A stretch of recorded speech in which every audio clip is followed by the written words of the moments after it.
আমাকে বলবার জন্য বলে আমি কি বলবো, আমার বয়স তো 100 বছর হয়ে গেছে। আমার ওই যে মায়েরা বাবা আসন রয়েছে, আমার আগে একটা দীক্ষা নিয়ে আমি বহু দূর দেখে গিয়েছি। আমি এই যে মায়ের বাবা আছে, আমি আমি 30 বছর বয়সে দীক্ষা নিয়েছিলাম, তখন ঋত্বিকরা কেউ ছিল না। আমি বদ্রীদাস স্তম্ভের ওইখানে দীক্ষা নিয়েছিল সবার 9টা ঋত্বিক। সেই জন্য আমি আপনাদের বেশি কিছু বলবো না। আমি হাতে যদি যখন যখন ইষ্টনীতি সস্তনী সবাই তার কথা বলছি, আপনারা ওই সস্তনী সদাটা না পালন করলে কিছু খেয়াল হবে না। আগে সস্তনী নেই। আমি দু একটা ঘটনা বলছি। আমি পেটের যন্ত্রণাতে কষ্ট পাই। আমি বহু চেষ্টা করেছিলাম, আমি ঠাকুরকে ধরেছিলাম, কিন্তু পেটের যন্ত্রণাতে রইতে পারি না। আমি কলিকাতায় ক্যাম্পার স্কুলতে করেছিলাম। শেষকালে এই যে বড়দাকে আমি জানালাম, তখন ফোন ছিল না, তখন চিঠি দিয়ে জানিয়েছিল। তখন বড়দা বললেন, তুমি সস্তায় নিয়ে নাও, সস্তায় নিয়ে এলে তুমি ভালো হয়ে যাবে। এই বলে আমি সস্তায় নিয়ে নেওয়ার জন্য অনেক চেষ্টা করেছিলাম। শেষকালে আমি চন্দ্রেশ্বরে পরে দাদারা বলল, ওখানে আপনি হত্যা দিন। আমি 13 দিন হত্যা দিয়েছিলাম, কিন্তু আমি ঠাকুরকে ডাকছি, রাধাস্বামী নাম করছি, কিন্তু আমি মহাদেবের কাছে শুয়ে আছি। তাদের হুকুম হলো না, আমার কোনো কষ্ট হলো না। আমি চলে এলাম। আমার বললো যে কন্যা বললো যে আপনি আর হুকুম হবে না, চলে যান। চলে এলাম। আমি কলকাতাতে রয়েছি, আমি একটা চাকরি করতাম। শেষকালে আমি শেষকালে আমার এই যে যন্ত্রণাকে কী করবো, তখন হঠাৎ আমি তখনও 30 বছর বয়স, আমার স্ত্রীর বয়স 21 বছর। হঠাৎ এক দাদা, আমি প্রতি মাসে ফার্স্ট রবিবারে সঙ্গে দেয় কলিকাতা। হঠাৎ একজন এসে যে বলছে, দাদা আপনি সস্তায় নিন, সস্তায় নিলে ভালো হয়ে যাবে। তবে সস্তায় বিক্রি গো না, নিরামিষ খেতে হবে। আপনি খাবেন, আমার স্ত্রীকে খেতে হবে, কারো রান্না করে দেবে। আমি আমার স্ত্রীর বয়স 21 বছর, আর আমি 30 বছর কী করে হবে? তখন বললো, আমার স্ত্রী বলে যে আমি ছেড়ে দেবো। এই বলে কী বলবো, পরম পিতা আমাকে 1701টার সময় সস্তা এনে দিল। 10টার সময় একবারই সঙ্গে সঙ্গে ভালো হয়ে গেছি। তারপরে যন্ত্রণা নাই, কোনো কিছু নেই। আমি তখন বললাম, ঠাকুর আর আমি শিকার হয়ে আরে ঘুমাতে পারছি না, তারপরে আর খাবো না। এই বলে আমার স্ত্রী আমাদের যে সৃষ্টি করে জমিদার অজিত ভাইকে ওদের বংশে বিয়ে করেছে। আমার স্ত্রী ওর বাড়িতে ওখানে এসছে। আসতেই ওর যতটা বন্যা পরে এই বাসা মাছ ছুটে দিতে না, মাছ ছোঁয়ালি সামনে হারা আছে। ঘাটের সঙ্গে মাছের মাথা দিয়ে ওকে দিয়ে কেউ তো জানে না। সঙ্গে সঙ্গে ও খেয়ে ফেলিয়ে দিয়েছে। সঙ্গে সঙ্গে পেটে যন্ত্রণা হচ্ছে, আমার পেটে যন্ত্রণা হচ্ছে, ও জানতে পেরেছে। সঙ্গে সঙ্গে কলকাতা গেছে, কলকাতায় আমার যন্ত্রণা হচ্ছে। ওরদাকে চিঠি করলাম, ওরদা বলল যে ওকে 3 দিন কলকাতাতে করতে হবে, আর তুমি আসলে সবে আর কাছে করা বলবে না। এই বলে আমার স্ত্রী 3 দিন কথাই করলো, আমি ভালো হয়ে গেলাম। দেখুন তখন কি হলে যাবেন, আমার যে মহাদেব আছে বড়দার কাছে ঠাকুরের কাছে তাকে মা এসেছিল, সে বললো আমি বৈদ্যনাথকে দেখবো, ওর জানি একটু যান।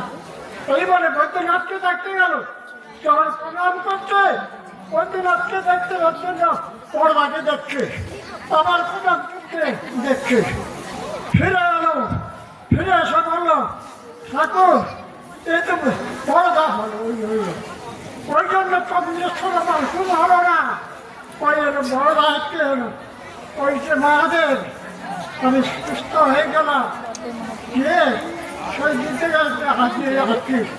ভগবানের পিতা আপনারা সুস্থ নিরামিষ খান, তাহলে আপনারা না বুঝতে পারবেন।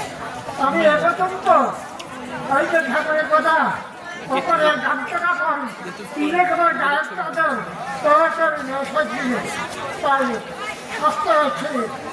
আমি কিন্তু কোনোদিন কারোর জামা কাপড় করি, আমি নিজেই নিয়ে যাই, এখানে আসছি, এখানে গামছাও নিয়ে আসছি, সব নিয়ে আসছি, কারো দুর্গাটা করি। আমার স্ত্রী ওরা দেখো না 3-4 বছর আগে আমাদের চাকর বাড়াইতে আসো, ওই ঘরে আমার জামাই বছর আসছি, ওই ঘরে এসেছে আমার স্ত্রী, ওই যে সব অনুষ্ঠান দেখা শেষ হয়েছে, তারপরে সে ভাত চালি আমার মেয়ে ভাত রান্না করেছে, আমার মেয়ে নিরামিষ খাওয়া করছে, ভাত রান্না করে দিয়েছে, আমার স্ত্রী খাওয়াইছে, ভাত খাবে, ভাত ভাড়া হয়ে গেছে। আমি বললাম যে তুমি এর পায়খানা গেছো, বলে না পায়খানা হয়, যন্ত্রণা তো যন্ত্রণা নিল, নিয়ে জড়ালো, জোরে বলো হবে না, চলে এসো। আমার কাছে এসে ওয়াক করছে, কি গো, আমি বুকে ধরে বললাম বুকেই ঘুমিয়ে গেল, ওই যে জামাই আছে ঠিক আছে, আমার যেমন বুকে ঘুমিয়ে গেল, আর কি মৃত্যু, ওই যে পাড়া অত বৈষ্ণবরা সবাই অবাক হয়ে গেল, একই মৃত্যু করে গেল, ঘুমিয়ে গেল, আমার স্ত্রী চলে গেল, আমি কি করবো তখন? এই নিজেরা ঠাকুর আপনারা সস্তা নিন, সস্তায় না নিলে বুঝতে পারবেন না, বা সস্তায় নিরামিষ খান তাহলে বুঝতে পারবেন। আমি কারে বাড়িতে আমি নিরামিষ খাই না, আমার মেয়েদের বাড়িতে থালা বাসন সরকার আছে, আমি অপার বাড়িতে গেলে কলা পাতাই খাই, আমি প্রত্যেকের বন্ধুর খাবারের করে আমি সবাই কাছে পড়তে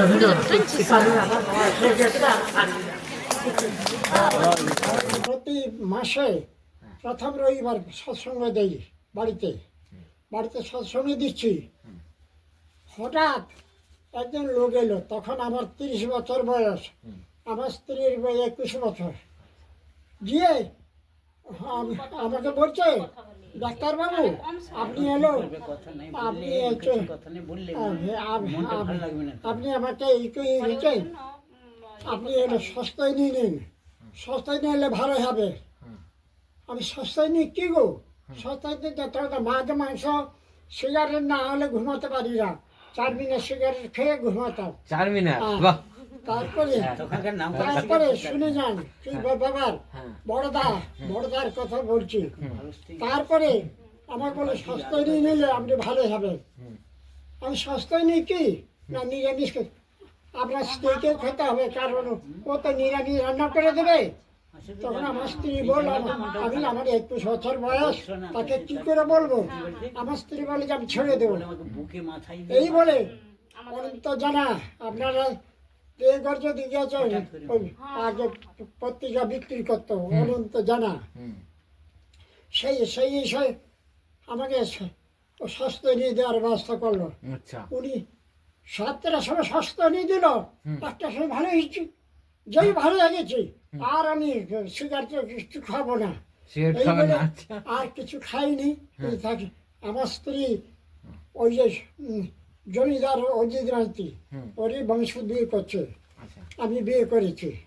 তারপরে আমার স্ত্রী এসেছে, তখন করছে কি তার পিস্তত বোনরা বলে এ কী করছিস, তুই এই বয়সে মাছ ছেড়ে দিচ্ছ, এই বলে কুমড়ের ঘাটের সঙ্গে বল, না না আমার স্বামী ভালো আছে। কুমড়ের ঘাটের সঙ্গে ওকে মাথা দিয়ে তোকে দিয়েছে, ও তো জানে না, মুখে দিয়েছে, ও মুখে দিয়েছে, আমার ওখানে পরে জগদার হয়। তখন ও বুঝতে পারছে, বলে আমার স্বামীর কোনো ক্ষতি হচ্ছে বলে ও আবার গেল কলকাতায়, আবার হাওড়াতে গেল, তো যন্ত্রণা হচ্ছে।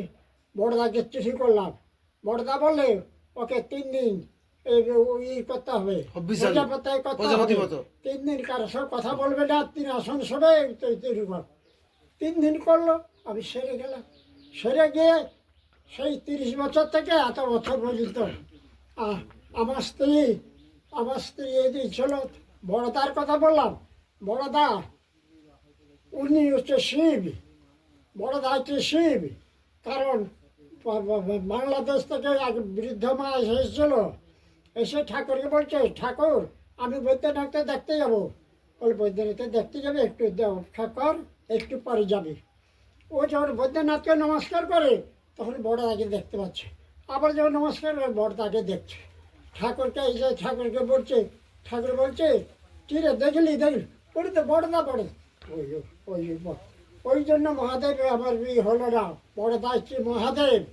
ওই জন্য সেই দিন থেকে ভালোই আছি। আর আমার স্ত্রী এর বাড়িতে এসেছে, এর বাড়িতে রাসে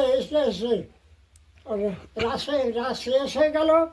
আমার স্ত্রী ভাত হয়ে গেছে, ওই যে ভাত রান্না করেছে, ভাত খাবে। আমার স্ত্রী করেছে কি, ও শিরা ছিল, আপনি ভাত খাবে যে আমি চান করছো, এই পায়খানে গেছো, বললাম পায়খানে যাইনি, গামছাড়া দিলাম। ওইখানে গেল, গিয়ে বলে না পায়খানা হবে না, বলে ফিরে এলো। ওয়াক করছে, ওই কী গো ওয়াক করছে কেন, ভাত বাড়া হয়ে গেছে, ও ভাত বাড়ছে, ওয়াক করছে এইখানে। আমি বুকে ধরে বলছি, বুকে ঘুমিয়ে গেল, বাঘ হয়ে গেলাম। এইখানে সুখ করে দিলে, এই মায়েরা এলো, সুখ করে দিল, চলে গেল। এই এত 73 বছর চলে গেল, 76 বছরে, কিন্তু একটা দিন ঝড় হেঁটে আমাদের হয়নি, কোনো দিন হয়নি। আপনার বয়স কত? বয়স হয় 100 বছর হয়ে গেছে, 100 বছর হয়ে গেছে। কারণ আমি বললাম না, মিলিটারি শাসন টাসন সব দেখেছি, থানা ভাঙা টাকা হয়ে গেছে, আপনার হাতে জন্ম হয়নি।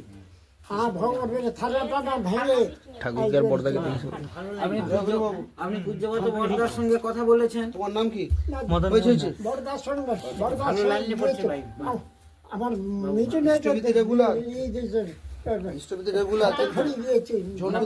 বড়দা আপনার মানে মেয়েকে নিজের হাতে হাতে খড়ি দিয়েছিলেন? হ্যাঁ, বাঁধা খাতে হলো, গুরু ভাইরা যাচ্ছে, আমি কি ব্যাপার কে এইসব এত লোক কেন?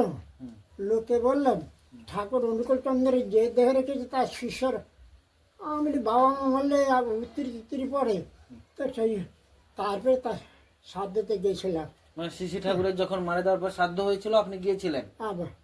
আচ্ছা আচ্ছা, হ্যাঁ গিয়েছিলাম। বড়দার সঙ্গে করেছে, বড়দার সঙ্গে আমি করেছি। পূজ্যবাদ বড়দার সঙ্গে কথা বলেছেন? হ্যাঁ, বড়দার সঙ্গে কথাটা বললাম।